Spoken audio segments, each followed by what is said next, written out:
uploaded. So now, thus they'd have to crack down so fucking hard on every piece of content uploaded to YouTube, which they realistically can't do. They would have to play so safe on every upload, otherwise they risk being sued, otherwise they risk full legal action. Yeah. You see, CaptainSparklez is launching a lawsuit with YouTube about the new policy changes. Wait, what?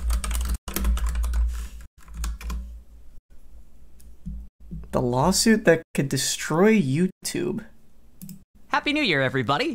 For my first video of 2023, I thought we'd talk about impending doom. Well, okay, that's still to be decided, but at the end of next month, February 21st, 2023, the United States Supreme Court is hearing arguments for a case called Gonzalez versus Google, which has major implications, not just for YouTube, actually, but for the entire internet. It's serious enough that, like, I'm low on the YouTube totem pole. I don't get invited to too many things these days, but I was even invited to a group call with YouTube employees, other creators, creator-adjacent business people to inform us of what this is and ask if we wanted to be part of something called an amicus brief, which will actually be used during arguments in the trial. So what is this case, Gonzalez versus Google, about, and why is it a big deal? Give me the cliff notes on it. I've never heard of it. A disclaimer, I have no formal legal background. I'm sure that'll be obvious to people. So there probably will be better videos on this from other YouTubers who are actually lawyers. Keep that in mind.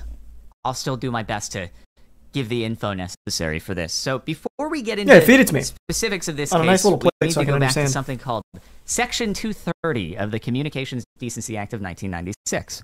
This is where everyone tunes out. They're like, oh, God, sections and numbers, and I didn't come here for this. What the frick, dude? Yeah, I know, but bear with me. That's how I would say, what it is the important. fuck? And like I said, the future of catch me saying, YouTube, what at the least in frick? the form that we know it, does sort of hang in the balance here. So, what is Section 230? Well, perhaps the most important text in it says, no provider or user of an interactive computer service shall be treated as the publisher or speaker of any information provided by another information content provider. What does that mean, simplified? Basically, it means that a website like YouTube is it responsible for the content? Or Twitter, or any site that hosts a ton of user-generated content isn't responsible as a website for the speech, the posts that the users post on the site. You can't blame YouTube because someone posts a terrible, awful video where they say horrible things. Yeah, it's been, so I didn't know it actually went this far back. That's commonplace.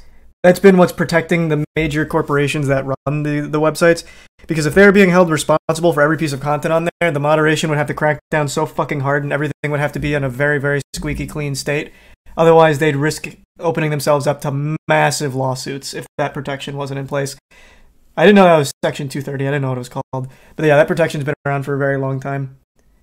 It's a legitimate necessity. A website like YouTube, Twitter, Twitch, whatever, could not function without that protection being in place. It would crumble and die.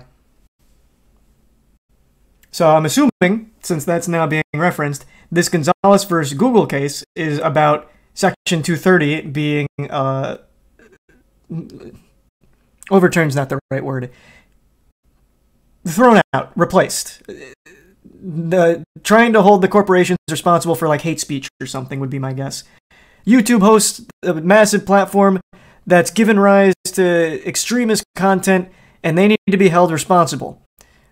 Well, in doing so, you will then force them to be held responsible for every single piece of content generated on the site. That's going to be my guess as to what this is about then, if this is being referenced. And this is very important because it's in contrast to, let's call them legacy media outlets. So think newspapers, TV news outlets. Those are considered publishers in that they are seen as expressly authorizing what is put forth. They review the content in the articles. It is their voice in it. Verbally said on the TV station. So let's think of something like slander or libel. Say a newspaper publishes an article that accuses someone out there of doing terrible things, but they're those responsible for the things words aren't actually true. Well, that person can sue for libel, and the newspaper is responsible for having published that article. Doesn't apply on YouTube, which is protected by Section 230, is if someone goes on YouTube and says a bunch of slanderous things about someone, it's not YouTube's fault.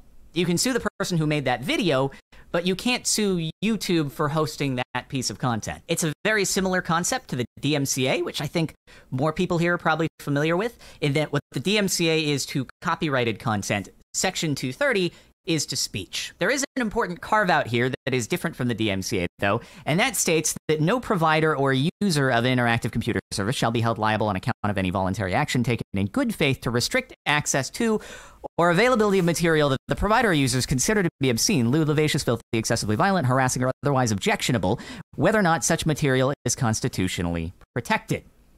Okay, this just means that sites are allowed to actually try to execute good faith moderation on the content that's without being held responsible. And as opposed to the overall, DMCA, where if YouTube tries to be hands-on at all and says, "Oh, you so then what is Gonzalez site," versus Google they're no want to longer change? indemnified. They have to be totally hands-off.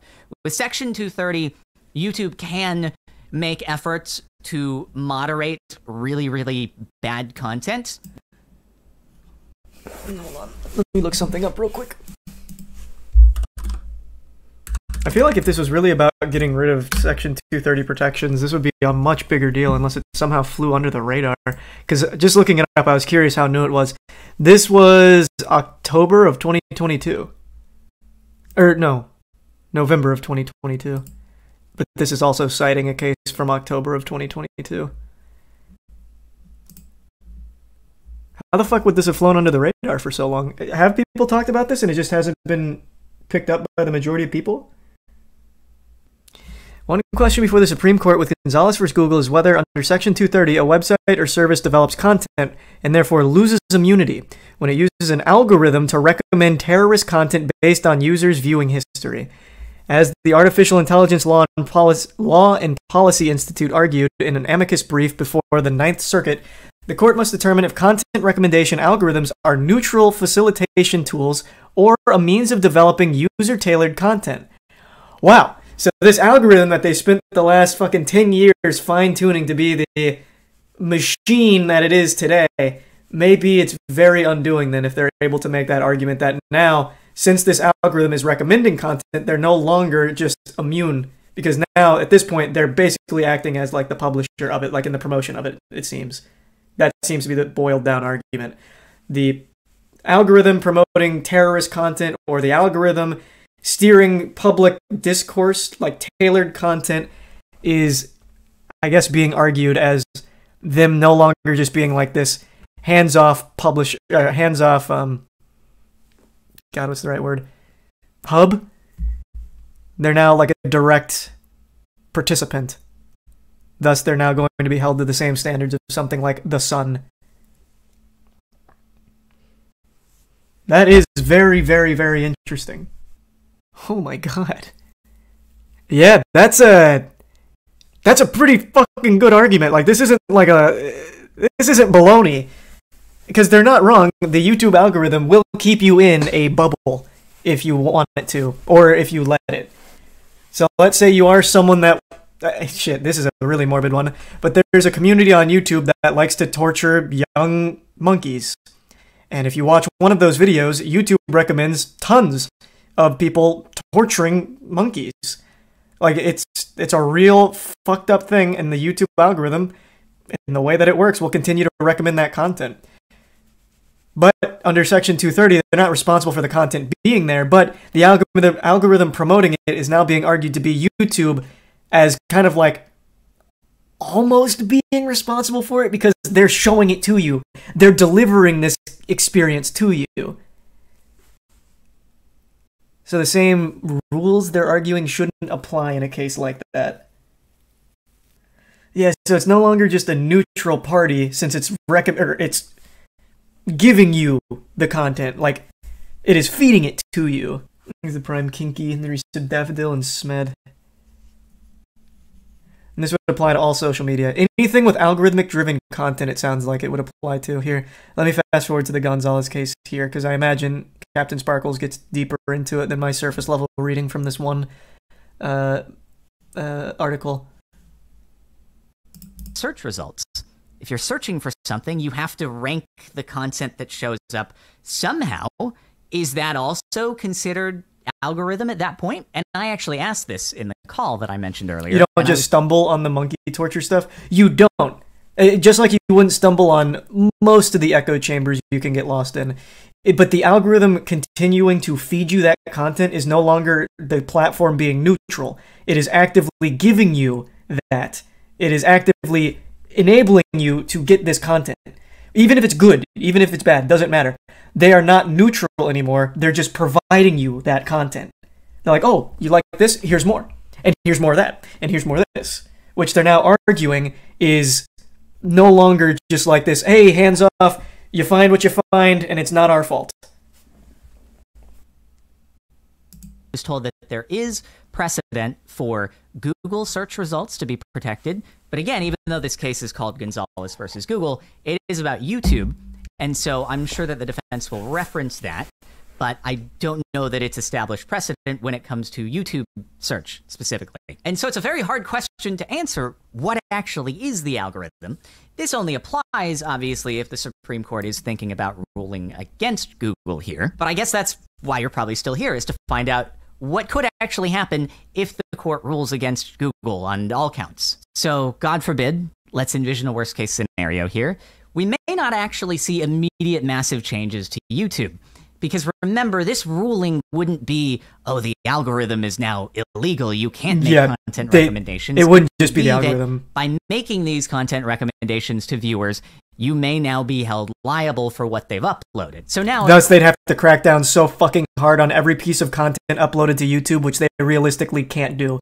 They would have to play so safe on every upload, otherwise they risk being sued, otherwise they risk full legal action. Yeah, it's not just like, oh, okay, so the algorithm is going away, so it's going to go back to how YouTube used to be.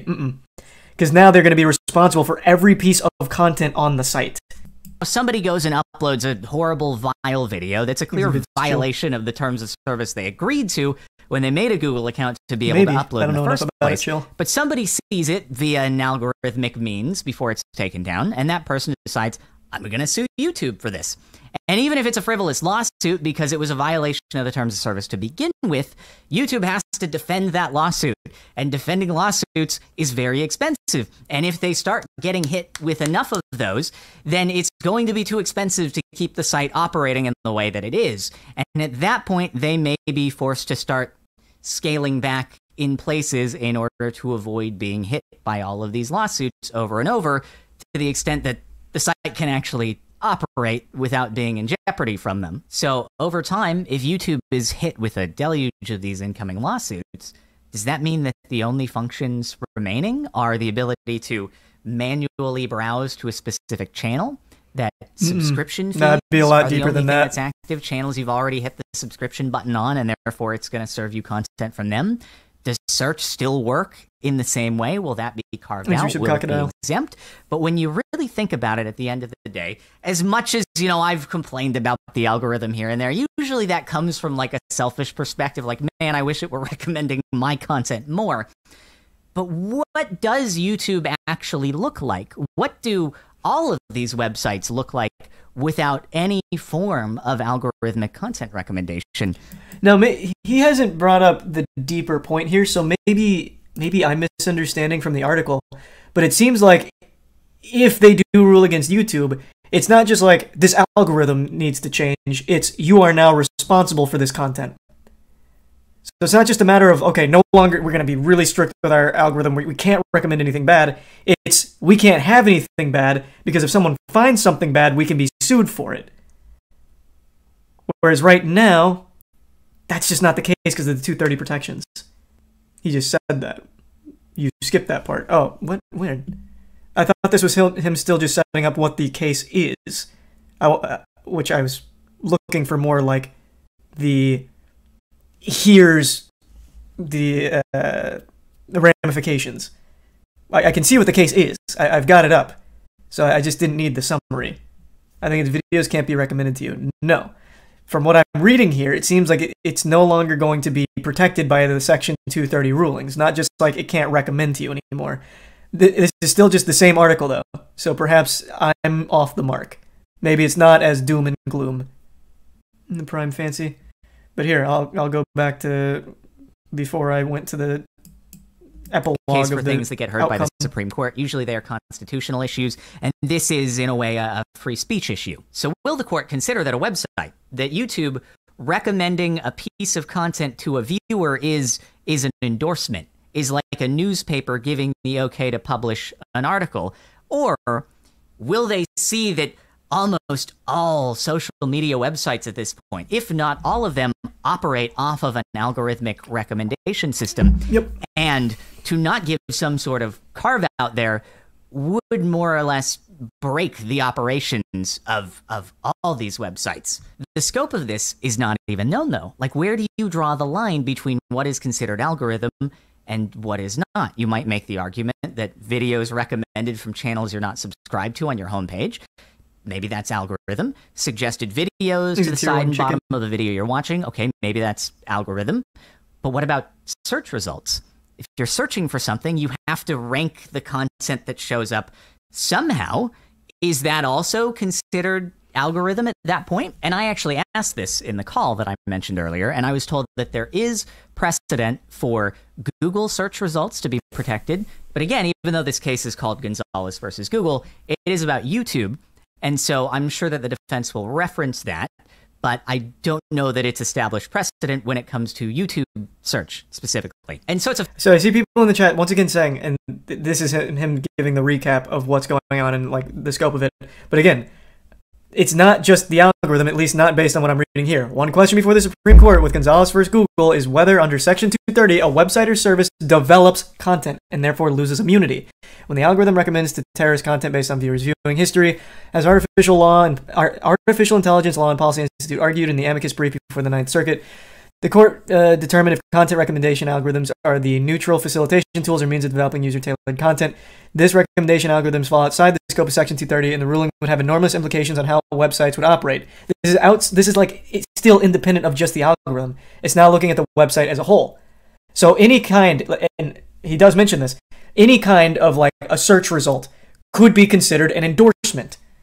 That's what I'm saying. It's not just like remove the algorithm and it's all fine. This seems to be arguing that at this point, at this stage, YouTube could be considered like endorsing the content, is the argument. And if that's the case, it could no longer just house anything without it being strictly monitored before being published, I imagine. Anything served to you, which is a gray area, not anything they host. Right, and how do you define what's served to you? Which is what he's just now talking about as well. It's a very hard thing to determine. What is considered served to you? But here's some of the closing arguments here, I suppose. At least, well, not closing arguments. Some of the arguments, I'll read a few. Plaintiffs of the case argue that the defendant violated the Anti-Terrorism Act by communicating ISIS messages, radicalizing recruits, and furthering their mission. And 2, should be held liable for this content because it was promoted through targeted recommendations on its website. The plaintiff alleges that the promotion constituted Google's aiding and abetting in the promotion of recruitment efforts of these terrorist organizations. Through this, plaintiffs argue that YouTube provided material support to ISIS, that they had knowingly permitted ISIS to post hundreds of videos on YouTube, and that the services provided by the algorithm provided access to viewers to similar content. Quotes, were critical to the growth and activity of ISIS. So a big takeaway there is it's not just the promotion. They also say they had knowingly permitted ISIS to post hundreds of videos on YouTube. That's just targeting the actual posting of that content. So the fact it was housed there, and they are now trying to argue that they should be held liable. And the fact that the algorithm promoted it should be used as a case against them having 230 protections. If they started promoting videos on bomb making, I'd imagine they'd be liable. And you wouldn't be wrong. That's the argument they're making here, but with ISIS instead of bomb making. And in doing so, it targets the entire thing. Like, if they're being held liable for this, they will also be held liable for whatever else. How to get away with murder. Here's weird people torturing animals over here. This and that. They'd be held liable in every single other avenue as well. But then that also extends to anything. They would now be held liable for every piece of content. Meaning, if you wanted to post your Minecraft Let's Play, and let's say you use some hate speech in the middle of it, they'd be held liable for that. Like, oh, okay, so you're enabling people to say some slurs. It'd be very dangerous for them to allow content that they couldn't strictly moderate and approve beforehand. Just like a paper, making sure they don't publish something like that. 230 would still apply though, so YouTube would have to have like a message board without algorithms. But that's where it's so gray though, because, well, I guess a message board would be a little different, because then you could say it's user generated, thus we have no say in it. The users are posting it and blowing it up, not us. But just even enabling a search function, you could then argue like the top search results, that's YouTube endorsing these things, and there could be bad things there. Thus, that'd still be a risk. Things of the Prime dying and Darth Lightyear and Borderline.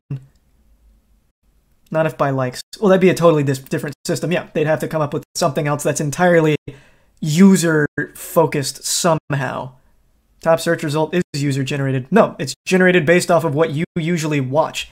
It's catered to you, your channel, like what you're usually watching. It's both. I don't know about both. I've never had that be the case. Top vids is always based on like your watch history and what the algorithm thinks that you're most likely to click on based on your search. That's why two people are going to get two different search results if you type in the same thing. He says in the video that Google's search results are protected by precedent, but he then again says that there's no telling if that applies to YouTube itself. That's applying to like searching for information on Google. So unclear if that would apply to YouTube with that precedent. Let me get back. I think he was mentioning it here. Recommended their content in some place. Search results, sure, but if I look in my YouTube analytics, over the course of my YouTube history, the majority of people who are here watching this, you discovered my content algorithmically. And without that, it's just going to crush potential for future growth for channels. That is true, but I think it's much bigger than that. Invested their livelihoods in building up a channel. You have people who recently got to the point where they can do it full time. Well, that's not viable anymore. They can't grow. There's no more algorithm to push their content and expose them to new viewers. I might be okay because I've been at it for so many years, and I've been able to build up an existing audience that may still be able to find my videos through subscriptions, but it would still hurt dramatically. Still, at least half the people who watch every video of mine are not subscribed. They're finding that content somehow. Some may be searching for me directly, but I would bet a huge majority are being found in suggested videos, recommendations on the home page. And without that, viewership plummets. If people have to go out of their way to try this is all very true. Yeah, he's not wrong about any of this. It's going to dramatically decrease the amount of interaction that content's going to see. So in the long term, you see massive loss of jobs. There are creators out there who may get tons and tons of views, but they also employ a ton of people. They have a lot of overhead. And all of a sudden, if you decrease that viewership even by 10, 20%, they're not able to meet their payroll. And the thing is, if YouTube falls, that's the final domino, right? They are the biggest, most well-capitalized entity to be able to try to defend against this and keep the site running without changes for the longest in the event that this case is ruled against them. Every other site at that point, smaller websites that are dependent on algorithmic recommendations, based, yep. They're done. They're gone. They're not operating anymore. It's impossible. And so it's not just creators who get destroyed. There's also going to be employee job loss at tech social media companies across the board. And so while I'm not a constitutional scholar who can really determine how Section 230 applies to algorithmic recommendations, what I focused on in my contribution to the amicus brief was simply that these algorithmic recommendations, despite maybe having an occasional shortfall, have contributed tremendously to job growth and people being able to make a living, and are necessary for these sites to be able to operate the way they do, and are, I think, a net positive. Despite, again, everything that I've complained about in the past, I do believe that content recommendation systems are a net positive to websites and helping to allow creators to do what they do. Again, though, I do just want to remind that is an absolute worst case scenario. And in my... I still don't think that's the worst case scenario, though. Because, again, going back to here, the legal question at the heart of this matter is to determine the following. Does Section 230, mentioning 230 by name, which is the protections in place for websites like YouTube, Twitter, whatever, where they're not responsible, like legally responsible for the content that users generate to protect them from things like a terrorist uploading a beheading video or something. They're not responsible for that. By mentioning Section 230 here and then talking about how content currently works, it feels like it's more of a threat to the protections put in place on the website as a whole, even if it's mainly like focused on the targeting. So does Section 230 immunize interactive computer services when they make targeted recommendations of information provided by another information content provider, or only limit the liability of interactive computer services when they engage in traditional editorial functions, such as deciding whether to display or withdraw with regards to such information? Like, to me, all of this seems much bigger. Should they rule against Google, it feels more like not only will the algorithm have to completely not exist. I don't see how they'd be able to anymore, because you'd never be able to make an argument against it once that's overturned. They would also then have to strictly moderate what goes up, because it's such a gray area on what you can consider targeted content, like what is getting recommended to you. It's just such a huge risk I don't see any companies taking. I mean, it's what the world needs. That's really short-sighted. So let's say, like right now, let's use like, I'm trying to think of something that's not too extreme, because I don't want to go like too crazy with it. Right now, someone is being real politically incorrect. He's saying like some real bad things. He's making points about like, oh, this group is so inferior. They're such shit. This and that. Like, they're fucking terrible. They're awful. Like, right now, that person might find their way in the algorithm, and you can be like, oh, that's terrible. They're promoting this, and then from here, I'm finding all these other people. But now, let's envision a future where that algorithm's not there, and now they have to strictly moderate every piece of content. Obviously, they wouldn't approve of that guy. But who's to say that going forward, they would then approve of someone else who's just saying something kind of innocent that's not nearly as bad? It's like, oh, you know, I'm playing this game, and I made a joke about this guy being real bad at the game. I'm like, oh, bro, you fucking suck. Like, this is very toxic. Is that allowed? Should we allow? Like, does that open us up to any kind of possibility? Or like, CoffeeZilla did an investigation on Logan Paul, but it's not an officially conducted investigation. Is there a chance that we just platformed a completely fraudulent, defamatory statement? Like, it becomes this big gray area where it's like, fuck, what's going to open us up to that responsibility? That's just free speech, which is threatened here, because the 230 section is about protecting it.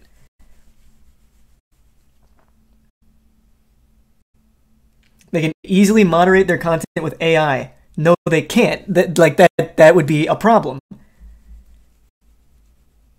Because right now they already do that, and that's become a big issue because here, as mentioned, it allowed ISIS to promote hundreds of videos, or post hundreds of videos on the platform. It would then need to be a massive overhaul and be manually reviewed in order to make sure that doesn't happen again. They already suppress discerning political opinions. But you can still find them.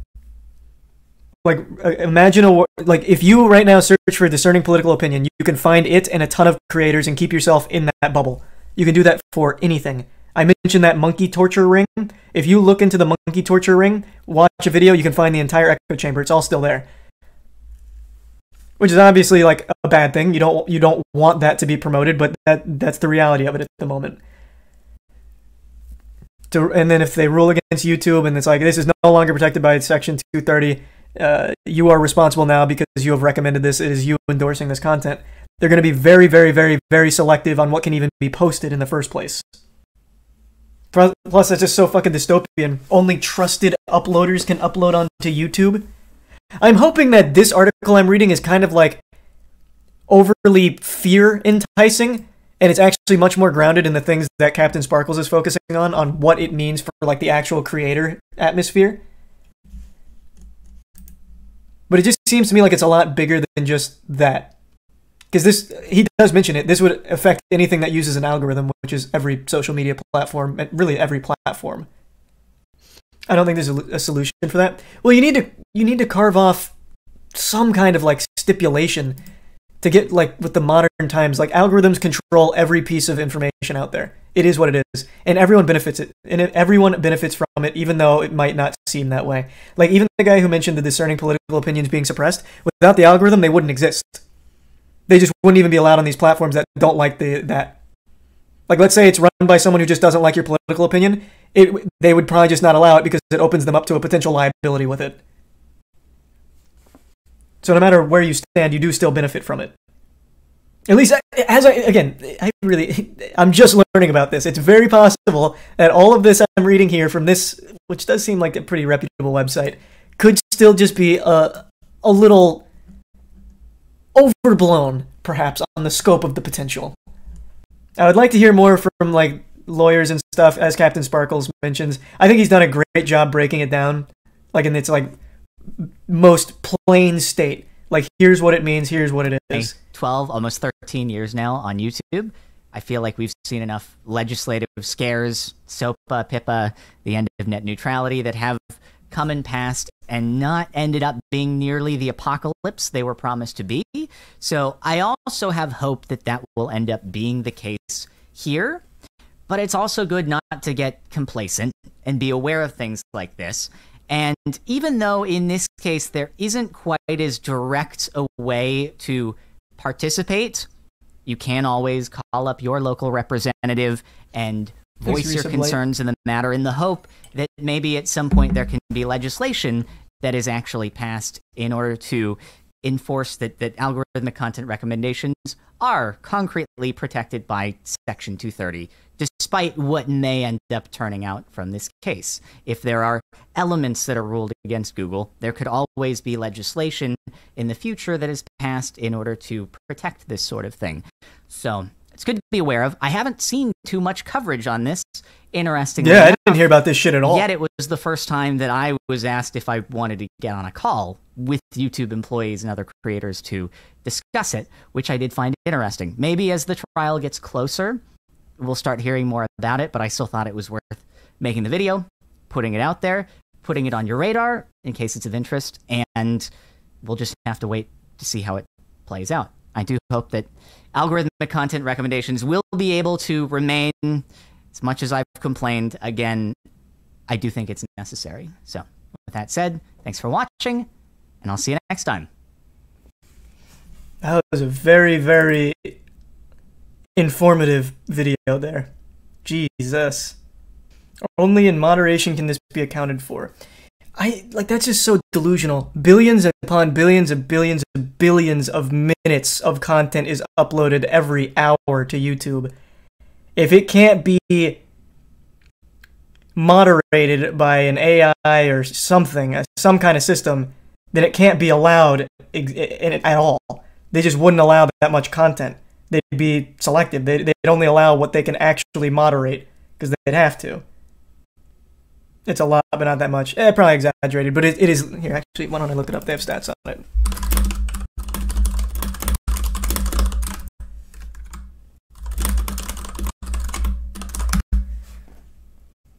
Here we go. How many hours are uploaded? This was June 28th of 2022. How many hours of video are uploaded to YouTube every minute? Over 5,000 hours of video are uploaded to YouTube every minute, which equates to 30,000 hours of freshly uploaded content by the hour. So 30,000 hours of freshly uploaded content every hour. Like, there's just no team they could do that isn't bots that could actually moderate that shit. So you just wouldn't be able to post it if they lost their 230 protections, or if holes started to get poked into their 230 protections. If I'm an idiot and trying to find out if the Earth is flat and YouTube algorithm suggests flat Earth content to me, the algorithm has contributed to me believing the Earth is flat. Well, that's the argument they're making, that YouTube is now responsible for that. Though on a much more serious scale about ISIS videos and recruiting. But yes, that is the argument. They are now no longer hands off. They are now actively contributing to it. Thus, they're like the facilitator. They are the ones providing you with those things. That's their argument. Thus, they no longer get the 230 protections in that case. Who do I think should win? Well, it'd be absolutely disastrous should this set the precedent about algorithmic generated content, because that affects every single platform currently out there. So that would be super rough. I hope they reach some kind of middle ground where they can recognize that, yes, this is a problem. Here's how we can fine-tune this to ensure these awful things don't happen with the algorithm. So they carve out a stipulation okay, here's how you can keep these protections in place while using these things, and this is how it's going to work. I think that'd be better for everyone. Because the algorithm's not, like, it's not great right now. Like, under no circumstance should I be able to look into monkey torture and find thousands of channels and videos of people torturing monkeys. Like, that just shouldn't even be, like, a possibility. So, like, the algorithm needs some tuning. So, hopefully, they can find a way of actually tackling the problem with the algorithm, the overall issue, and stop suppressing things as well. I don't like the suppression of content. I do understand it in cases where it's, like, dangerous, where it's, like, one that I used to watch, God rest its soul, was the man who was calling for action against the reptilians. Like, that kind of shit is dangerous, and I get why you do not want to, like, not have him super frequent out there. But, I mean, as just, like, genuinely differing opinions that aren't, like, the mainstream ones, suppressing that shit I've never agreed with. So the algorithm needs tuning, and hopefully that'd be the best outcome here, I think, as opposed to just the complete abandonment or the complete throwing away of the 230 protections because of it. Does live content still get those protections? Yeah, YouTube's not responsible for anything on their live content. There was that Russian streamer who killed his girlfriend on stream, brought her dead body in too, if I remember correctly. YouTube is not responsible for it just because they hosted it on their platform. They're not like, they don't endorse it. And they're protected because of the 230 protections. YouTube has no control over some fucking maniac going live and killing his girlfriend. They shouldn't be responsible for that. What the fuck were they supposed to do to prevent that? They had no idea he was a normal streamer from what I recall. Lost his goddamn mind. Killed his girlfriend. Like, how are they supposed to stop that? They're not responsible. Why shouldn't they be? Is that a real argument? There's no way. Why shouldn't they be responsible for someone going live and doing some horrible shit like that? Well, because if they're held responsible for that, they're going to be held responsible for everything. Meaning, once again, what I talked about with this, which is what I think is most concerning. I don't know how realistic it is. If they start being held responsible for everything put on their platform, they're only going to allow very squeaky clean things that aren't going to get them in hot water. It'd be the only safe way of running the platform. You wouldn't be able to freely post a video. They'd have to check it beforehand to make sure it's even allowed to go up. There would be no free speech anymore. It would all have to be highly monitored and approved content. Just like publishing for a newspaper. There already isn't free speech. Everyone likes to say that and exaggerate. You right now can post a video on YouTube about anything. Legitimately anything. And you might find an audience for it. Unless you're doing something legitimately illegal, you can do that. And it can stay up. And it might even get recommended. Now, I know there is suppression, which, again, I always lobby against. But you can. You absolutely can. You're not getting punished for it. Unless, of course, it gets suppressed, which very well could happen, I suppose. But you can, right now. It's such a dumbass argument, though. Sure, they program the algorithm, but it's designed to send you shit based on your interests. Obviously, YouTube shouldn't be liable in the first place. You guide the algorithm most of the time, not the other way around. Yeah, and the argument is trying to poke holes in it, because, again, getting recommended an echo chamber of ISIS recruitment videos is probably not the best. Like, it's not a dumb argument to make. Like, that is a problem. Like, even, like, let's say one of the ISIS recruitment videos was disguised as a fucking Minecraft Let's Play. Like, I'm playing Minecraft, also, I was just reading about ISIS, it was kind of interesting. And then all of a sudden, you are getting recommended more ISIS recruitment videos. And now you're in that echo chamber, even though at first you didn't want to be. You did find yourself there.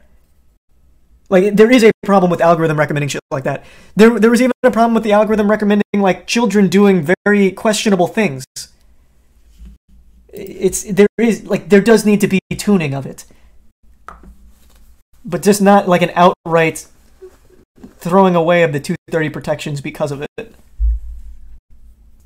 But yep, I had never heard of this until CaptainSparklez, so that's huge. I'm definitely going to be keeping my eye on it to see how it develops and try and get a better understanding of it, because right now it's all pretty surface level. I just learned about it. I'm hoping I'm wrong about, like, the scope of it. Like in the Doomsday scenario, I hope CaptainSparklez is more accurate on it, where it's mainly just instead of like a complete destruction of the entire site, like I feel it would be. So I'm going to have to definitely do more on it, do more research on it. Did you find the video from the algorithm? Chat recommended it. They kept asking if I heard about CaptainSparklez lawsuit, so I thought he was suing YouTube. YouTube isn't going anywhere, calm down. Well, I'm not saying it is, I'm just saying, like, if this did go through, over time, YouTube would absolutely not be able to function in its current state, not even fucking close. Honestly surprised this hasn't started rolling out sooner. There's been certain things that are kinda close, like, I remember, like, what was it, SOPA or Kappa or some shit, I don't remember. Just not, I don't think they've ever tried to go for, like, the Section 230 protections until now. At least not to my knowledge. How would they fix some of this stuff? What, like with the algorithm? I don't know, man. I'm not a fucking engineer. If you want, like, my dumb little reptile brain idea, let's say, like, again, anyone can post anything to YouTube. That's the beauty of it. Let's say someone posts, like, I'm getting people together to commit this mass murder. Sign up here so we can go do mass murder together. Like, let's say that video gets made.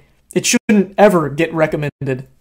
It should somehow be identified, ideally. But let's say it doesn't, and it slips through, and some people find it. Well, with the algorithm currently, like, it would give you, you'd watch that video, and then the recommended videos would be similar things like, hey, talking about mass murder over there. You ever heard of, like, ISIS? It feeds you more things to keep you in that loop. Whereas, like, ideally, the algorithm would be like, oh, you just watched the video about, like, you know, joining mass murder. Well, that's not good. How about we recommend something to get you out of that headspace? Here's Roblox or something. I don't know. Steer it away from those kind of things. Sounds impossible. Probably. I'm not a fucking engineer. I also think some of the things the algorithm actually does seem impossible to me, but I'm just not smart enough to comprehend it. Thanks for your sub, Big Bubble.